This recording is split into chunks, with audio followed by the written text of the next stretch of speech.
Hello, and welcome to the Calmcast, a time to feel calm and think clearly.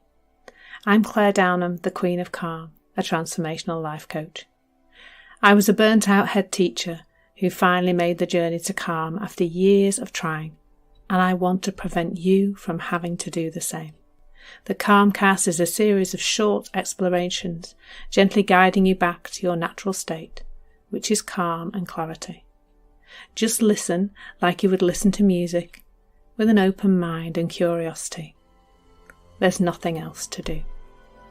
Now let's relax into today's episode.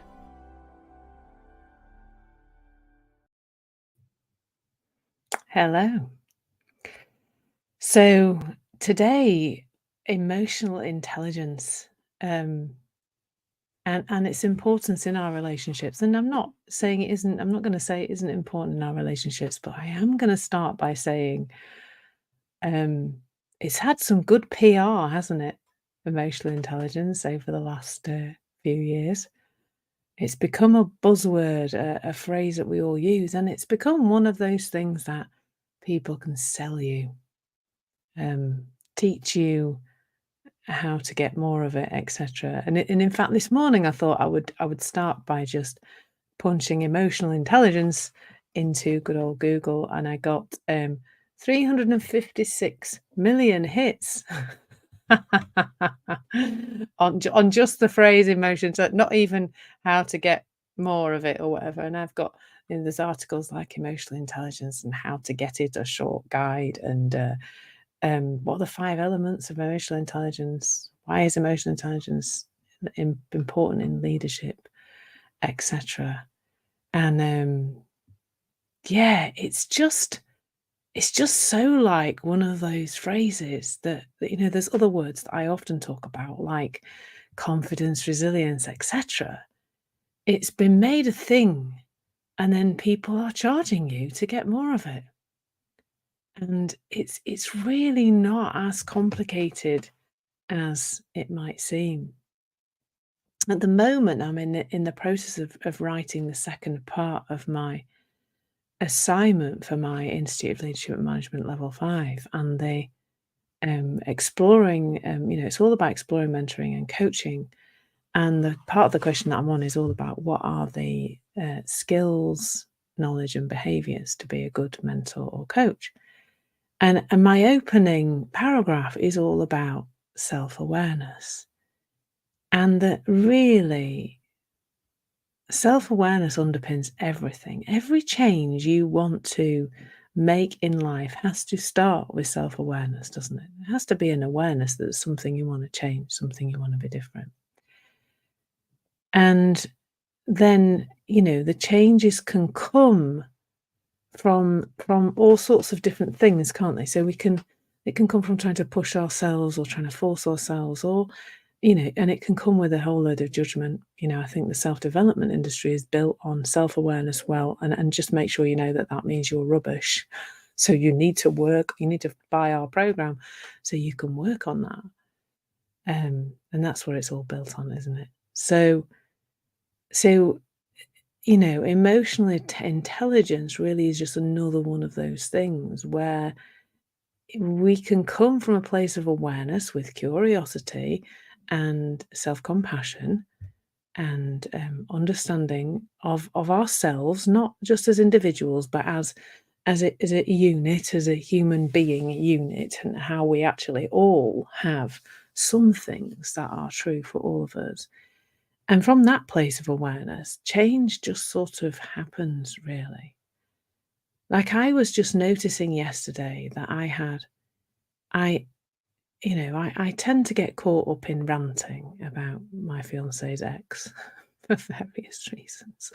And I noticed yesterday that I kept wanting, my habitual thinking kept wanting to boot up a ranty conversation about her. And I just know now, like I've got this deep knowing now, this awareness really that isn't going to be fun for anybody. And I'm starting more and more to just go, oh, I can't be bothered.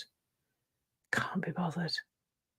And so less of that is happening, and I'm more at peace. And she's gonna carry on doing what she does anyway, isn't she? So emotional intelligence on this definition I have in front of me on the internet says it's the ability to understand, use, and manage your emotions. We'll talk about managing emotions, shall we?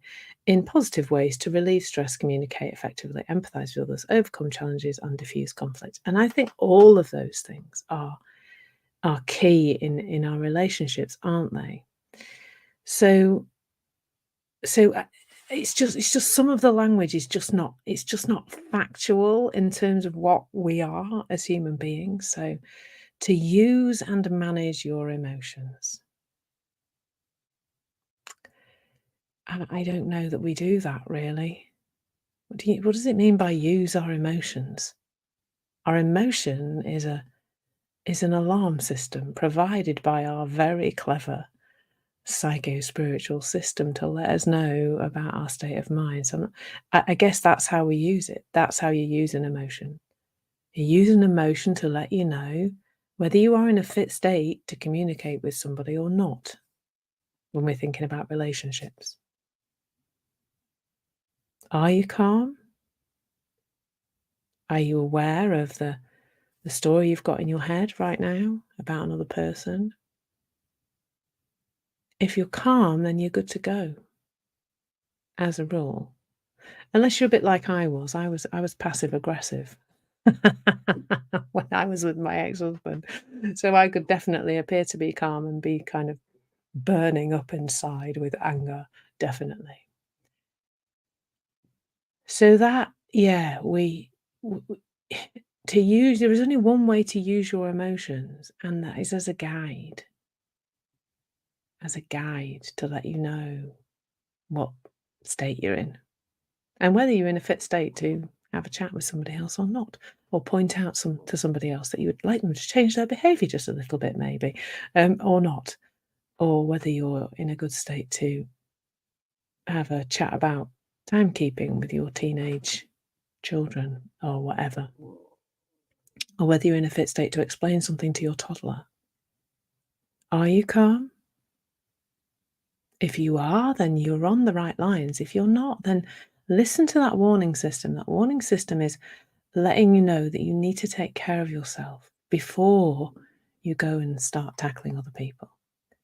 It's letting you know that you've got some stirred up thinking about these other people and what they're doing. That's all. That's all that information is. So, in that definition, to use your emotions, well, your emotions are only to be used for one thing: information, guidance, intelligence of the universe.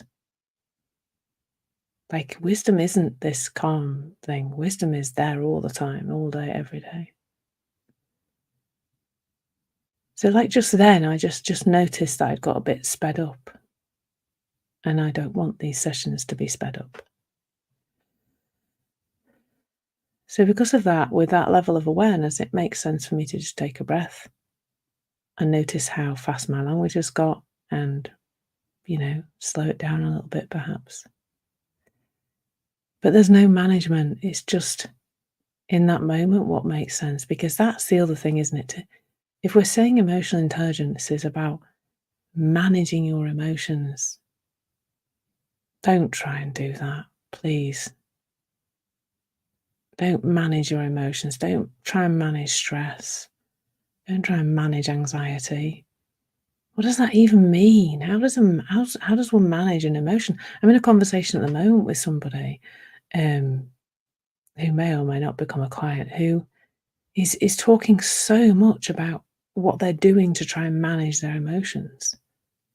I'm having that. They're having bad feelings and bad thoughts, and what can they do to make them go away? And it's just a trap. That it's a really awful trap as well. You're not supposed to be managing these things. And when you take that off your list of things to do, life opens up in a really quite marvelous way. Now, I would say that for me, then, emotional intelligence is awareness. It's all we need, really. But we need the underpinning facts about what what are our emotions? What are our thoughts about? How do we know when to trust our thinking and when to not trust it so much? And that's what comes from this conversation, the three principles conversation. The implications of the fact that you are alive and living through the intelligence of life, that you are conscious and you are a thinker, you have thoughts, that you're not the thinker really, you're not the thoughts really, but you can be the one who observes those things happening. Because of those three things, there's just ways in which you are experiencing life. And with that level of awareness, you can navigate your relationships with so much more ease. And it really is down to that simplicity of, am I in a fit state of mind to engage with this person I am in a relationship with? Is this email gonna go down well when I'm wound up and hammering a hole in my keyboard? Am I gonna get the best out of my teenager when I've literally got fire coming out the top of my head? Possibly not. Well, I mean, definitely not. Definitely not. Definitely not. And I think the relief of stress, the ability to communicate effectively and empathize and overcome challenges and diffuse conflict all come from that awareness. Because you can do all of those things. You can be free from stress. You can communicate effectively. You can empathize with others, overcome challenges and diffuse conflict when you are calm. All of that is available quite naturally in a space of calm. Clarity comes from that space of calm. Wisdom comes from that space of calm. All of that is available. And all you need to know is how to take care of yourself. What helps you? What helps me, like before when I just noticed I'd got a bit sped up and a little bit fast, was to notice there was a bit of tension in my body. And taking a breath is what made sense.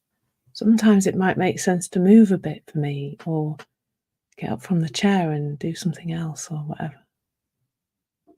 Like it doesn't need to be any more complicated than that. None of life is any more complicated than that, really. Although it has been made out to be so, especially when we can go on the internet and search for some information about emotional intelligence and find that there are 356 million hits. Too complicated. Too complicated for me anyway. So I hope you found that helpful. As usual, there are lots of live sessions on Insight Timer this week where you can join me to explore topics like these in more depth, all around the three principles understanding. So it'd be good to see you on some of them. If you follow me, you'll get to hear all about those. So please do that. And also check out some of my courses. So there's 4 courses currently live, and after I've recorded this and maybe another one, I'm going to go off and play about with the next course, which I hope will be super helpful for people who just want to get started with the 3 principles and find some principles of calm, which are helpful, I'm sure, to everyone. So lots of love, have a fab day, and I hope to see you somewhere else on Insight Timer. Take care. Thank you so much for listening. There's nothing to do now but bring some awareness to how this is working out in your life. Listen regularly to experience longer and longer periods of calm. This has been the Calmcast with Claire Downham, Queen of Calm. Take care and keep listening.